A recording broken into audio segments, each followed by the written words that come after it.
राधे राधे गुरु जी। जी आपके चरणों में कोटिशः प्रणाम। खुश रहिए।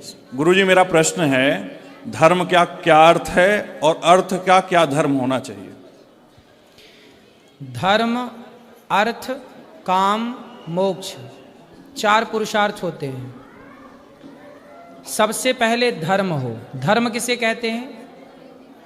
धर्म न दूसर सत्य समाना, सत्य बोलना धर्म है, दया करना धर्म है, परहित सरिस धर्म नहीं भाई, परहित समाज की सेवा करना धर्म है। जब धर्म करोगे, धर्म से रहोगे, तो धर्म के अकॉर्डिंग चलोगे तो अर्थ आएगा। अर्थ को दूसरे नंबर पे रखा गया। पहले नंबर पे किसको रखा है? धर्म को। पहले नंबर पे कौन? दूसरे नंबर पे कौन? अर्थ। धर्म से अर्थ आएगा। धर्म से क्या आएगा? अर्थ। अर्थ। अर्थ से कामनाओं की पूर्ति होगी, काम। और जब कामनाएं पूर्ति हो जाएंगी तो मोक्ष, आदमी मोक्ष का अधिकारी हो जाएगा। तो जीवन में पैसा कमाओ। जैसे डॉक्टर का धर्म है कि वो मरीज को बचाने का प्रयास करे, अपना उचित मूल्य तो ले, दवाई का ले, अपनी फीस ले, लेकिन ऐसा ना हो साहब कि दवाई आ रही है 10 रुपए की और बता रहा है 1000 रुपए। ये तो अधर्म हो गया। मतलब आदमी, एक बाप होता है ना, घर बेच देता है बेटे के इलाज में, लेकिन डॉक्टर को तो परवाह ही नहीं है, उसके बच्चे की जान भी नहीं बचाता। वो जान बचाने में नहीं लगाता समय, वो ये कहता पहले पैसे जमा कर दो फिर हाथ लगाएंगे। जी, है ना? जी। क्या ये धर्म है? बिल्कुल नहीं। नहीं, ये अधर्म से कमाया गया पैसा है। आप जान बचाओ, पैसे लो। जान बचे तो पैसे लो, वरना जान चली गई तो फिर आप दवाइयों का अपना उचित ले लो। क्या लोगे फिर मरे हुए आदमी से? धर्म की प्रधानता समाज में गुरुजी ज्यादा हो गई है, इसलिए धर्म की क्या? धर्म की नहीं, धन की। धन की, सही। धन की प्रधानता इस समय समाज में ज्यादा हो गई है, इसलिए प्रश्न ये यही पाप का बाप है लोभ। पाप के पिताजी कौन है? लोभ। इस धरती में जितना भी पाप है वो केवल लोभ की वजह से है। लोभ खत्म हो जाए तो पाप खत्म हो जाए।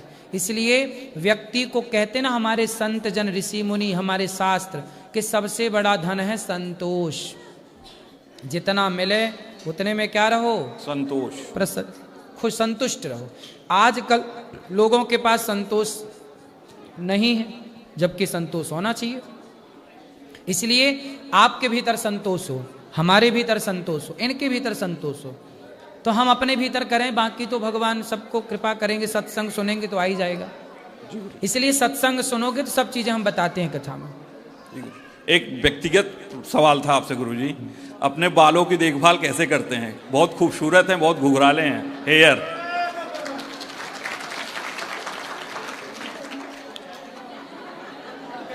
बालों में शैम्पू और कंडीशनर लगाना बंद कर दो।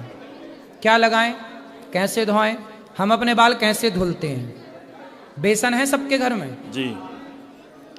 4 चम्मच बेसन लो, 1 चम्मच हल्दी ले लो, पानी डाल लो, मिला लो, बालों में उसको लिक्विड फॉर्म में उसको डाल लो, और इससे, उंगलियों से नहीं, इससे, इस हथेली से लगा के केवल यूं यूं करना है, ज़्यादा घिसना नहीं है। ऐसे ऐसे ऐसे ऐसे करना है, बालों में ऐसे ऐसे कर लेना है। और ऐसे यदि आप बालों को धुलते हैं तो ना शैम्पू की जरूरत पड़ेगी ना कंडीशनर की, क्योंकि ये चीज़ें ही बालों को झड़ाती हैं। शैम्पू और केमिकल है ये।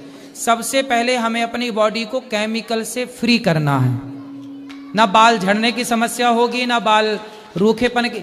जो आजकल डैंड्रफ नाम की चीज़ आप सुनते हैं, डैंड्रफ, जिसको भी डैंड्रफ हो, आजकल लोग महंगी महंगी शैम्पू यूज करते हैं डैंड्रफ हटाने के लिए। एक दिन बेसन हल्दी जो हम बता रहे हैं इस तरह से बालों में लगाइए, आपका डैंड्रफ भी गायब होगा और बाल लंबे चलेंगे, ना झड़ने की समस्या। लेकिन अब आपको लोगों को ना ये सब करने में थोड़ा दिक्कत जाती है। कौन बेसन लाए, कौन हल्दी लाए, पूरी वॉशरूम ना हल्दी हल्दी हो जाती है। बेसन गंदी नहीं होती, साफ कर लो साफ। लेकिन आप जो इसमें हजारों का खर्चा करते हैं दवाई दारू में, वो बचेगा। आप अपने चेहरे पे, मैं हल्दी, बेसन और कभी कभी मुल्तानी मिट्टी, हल्दी बेसन सबसे बेस्ट है चेहरे पे।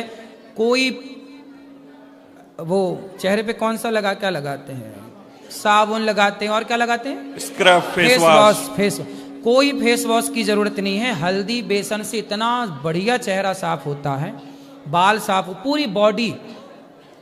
मैं साबुन ना के बराबर लगाता हूं, कभी 2-4 महीने में नहीं लगाता, ना के बराबर आप मान लीजिए, ये समझ लीजिए लगाता ही नहीं हूं, है ना। हल्दी, बेसन और हमारे यहां गौमूत्र और गोबर।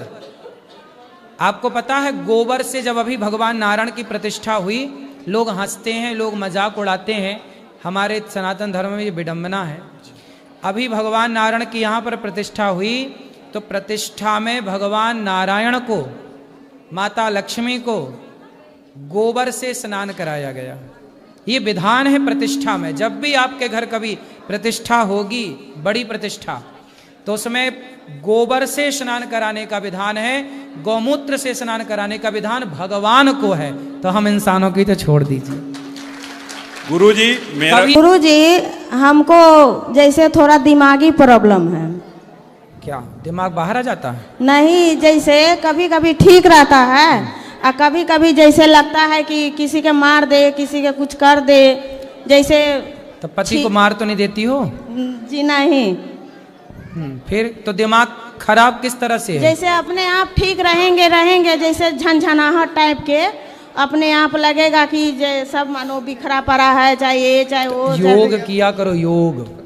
क्या करोगी? क्या कहे हैं? योग किया करो, योग। योग, हाँ, जी। आता है योग नहीं, करना? नहीं। सीखो। योगा करने से जो ब्लॉकेज हैं शरीर के खुल जाते हैं। लंबी गहरी सांस भरना, कपालभाति, भस्त्रिका प्राणायाम करना, सूर्य नमस्कार की 12 आसन करना, इससे क्या होगा कि आप स्वस्थ रहेंगे, ये सब झंझनाहट नहीं होगी। हाँ जी। और प्राणायाम किया करो, जी, है ना। जी, प्राणायाम करेंगे तो स्वास्थ्य बिल्कुल अनुकूल रहेगा। जी, ये झंझनाहट के लिए सब ठीक हो जाएगा। जी। ऐसे कान में अंगूठा दोनों डालो, जी, ऐसे, जी। और आंखों में ये उंगली रखो ऐसे, और मुंह बंद करके बोला ओम, ऐसे। जी। ऐसे करने से शरीर की सारी जो झंझनाहट है दूर जी। हो जाएगी। कान में ये अंगूठे ठूस के, जी। आंखें बंद करके, क्या बोलोगी? ओम। मुंह बंद करके बोला ऐसे। कल से करना भी नहीं। जी। अजी, ये हमारा ना भाई, ये हमारे भाई है। हाँ। जैसे ही दारू पी लेते हैं तो इसको भर रात भर दिन मारते रह जाते हैं। काय पत्नी को मारते हो? बहुत ज्यादा, बहुत ज्यादा मारता है। कभी तो तुम बहन हो इसकी? जी। तुम साले को मारा करो उल्टा लटका के, नालायक को। सही करे जी। तुम काहे नहीं मारती हो? तुम भी मारो उसको 2, 10, 20 जूता। ऐसा गुस्सा देगा कि जैसे लगेगा अपने कपार अपने। तुम मारती हो कि नहीं इसको? जी नहीं। अरे अपनी भौजाई को पिटवा रही हो और भाई को हम नहीं? इसके पास रहते नहीं ना, हम इसको जब जब जाया करो जूता लेके जाया। हम इसको ले बड़ा 10 सवेरे 10 शाम को। शराबियों को ये शराबी जूते की भाषा मानेंगे। इसी को तुम बहन हो ना? जी। तुम जमाओ 10 सवेरे 10 शाम को। हम इसी के माने इसी को लेके हम यहाँ गोरखपुर से इतना दूर आए हैं। क्यों? पत्नी खड़े हो जाओ। अरे पत्नी नहीं, पति। तुम काहे पत्नी को मारते हो? 2 बात करा उसको भाई से। नशे में हो जाता है बाबा, बोले ना। साले ऐसे नशा, अपने को मार जूते से, एक जूता ले ले और अपने को मार जूते से। पत्नी को काहे मारता है? शराब तुम पियो नालायक, पैसे तुम बिगाड़ो, पत्नी के मारो। साले तुम्हें उल्टा लटका के मिर्ची का धुआं देना चाहिए। बच्चों के भी मारते, बच्चों के तुम्हें भी हम मारते। 10 दिन में सुधार दें। पत्नी को काहे मारते हो? मारने के लिए ब्याह करके लाए हो, दूसरे की लड़की को साले तुम मार रहे हो। नारी का सम्मान नहीं करते।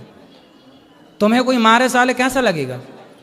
नहीं बाबा, खाली सिर्फ नशा में होता ए, है। माइक उससे ठीक करो, माइक ठीक करो, मुंह में लगाओ। हाँ, नशा में बाबा सिर्फ होता है, ऐसे नहीं होता है। तो नशा में अपने को काहे नहीं मारते, लुगाई को काहे मारता है भाई?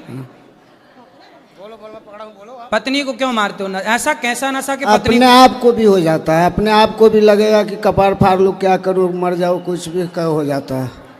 पत्नी को नहीं मारना आज के बाद। पत्नी को मारना, जो आदमी पत्नी पे हाथ उठाए ना वो मर्द नहीं नामर्द होता है।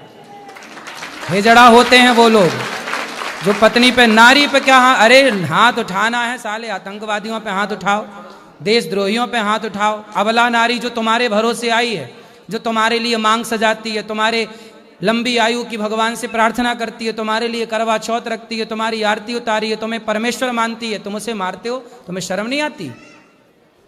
नारी कितना सम्मान करती है पुरुष का, भगवान मानती है पति को, और तुम बताओ उसे मारे डाल रहे हो। बेचारी आज तक उसने तुम्हें मारा? जी नहीं। सोचो कितनी सहनशील होती है नारी के पति मारे जा रहा है और पलट के एक बार वो जवाब। और ये दुनिया का कोई मर्द है ऐसा कि तुम एक थप्पड़ मारे तुम बिना पलट के मारे रह जाओ? साला हमें 4 मारेगा तो एक तो मार ही डालेंगे उसको। लेकिन लुगाई को देखो कितना मार रहा है, वो पलट के एक जवाब नहीं दे रही है। इतनी सहनशील तुम्हारी पत्नी है जो तुम्हें एक पलट के जवाब नहीं दिया, और तुम ऐसी देवी जैसी पत्नी पे हाथ उठाए जा रहे हो। सही है? जी नहीं। हमें बहुत गुस्सा आता है जो लोग पत्नियों पे हाथ उठाते हैं। पत्नी नारी है, यत्र नार्यस्तु पूज्यन्ते रमन्ते तत्र देवता। जिस घर में नारी का सम्मान होता है ना, वहाँ नारायण का वास होता है, लक्ष्मी का वास होता है। हमारे कृष्ण ने राधा रानी के पांव दबाए हैं, चरण दबाए हैं। नारी का इतना सम्मान है, इसलिए पांव दबाया करो, मारा ना करो। क्या जी, क्या करोगे अब? नहीं मारेंगे। पांव दबाना, और इतने दिन मारे उसका हिसाब चुकाओ। तुम्हारी बस पांव दबाएगी, तुमने दबाओगे? सॉरी बोलो पत्नी को, खड़े हो जाओ, पत्नी को सॉरी बोलो, बोले हम नहीं मारेंगे। ए बहना तुम बैठो, बोलो पत्नी को सॉरी। सॉरी। सॉरी शक्तिमान, बोलो सॉरी शक्तिमान। पत्नी शक्तिमान है कि नहीं? जी। अब नहीं मारना? जी। पक्का वादा करो कि अब नहीं मारूंगा। जी अब नहीं मारूंगा। पत्नी से कहो, पत्नी से कहो कि नहीं मारूंगा। अब नहीं मारेंगे। है ना? कान पकड़ो, कान पकड़ के बोलो अब नहीं मारूंगा। अब नहीं मारूंगा। ठीक है, अब प्रेम से रहूंगा। प्रेम से रहना। जो नारी का सम्मान करते हैं ना, वहाँ खूब लक्ष्मी होती है, भगवान की कृपा होती है। ठीक है, आपको कुछ कहना? पत्नी महारानी से बात कराओ। सर राधे राधे। सर इसको क्रिया खिया दो, हमको बहुत अच्छा हैं? क्रिया खिया दो इसको। क्या खिला दो? क्रिया खिया दो, कसम खिया दो, हमको बहुत दोषा होता है। कसम? हाँ। ए भैया कसम खाओ, माँ कसम खाओ कि नहीं मारोगे पत्नी को? जी बोला माँ कसम नहीं मारूंगा। और शराब भी नहीं पीऊंगा, माँ कसम खा के बोलो। चलो जी माँ कसम बोल रहा हूँ, अब शराब भी नहीं पीऊंगा। चलो अब अच्छे इंसान बन जाना। जी। अब नहीं पीना, पत्नी को तो मारना मत। जी। कहाँ से आए हो? सीतामढ़ी से हैं, बिहार से। सीतामढ़ी से, बिहार से। नहीं मारना, पक्का वादा कर दिया ना तुमने? जी। वृंदावन में वादा कर रहे हो। जी। अब नहीं मारना, अब नहीं मारेंगे। ठीक है, अब बात करो। जी मारेंगे, अच्छा उच्छा रहेंगे ना तो फिर हम आएंगे पूरा फैमिली। भगवान करे आप सुखी रहें। हाँ, संसार सुखी रहेंगे तो फिर हम आएंगे पूरा संसार फैमिली। की हर खुशी आपको प्राप्त हाँ, हो। भगवान सुखी रखें आप दोनों को, सदा स्वस्थ आएंगे रहें। तो खुशी रहेगा।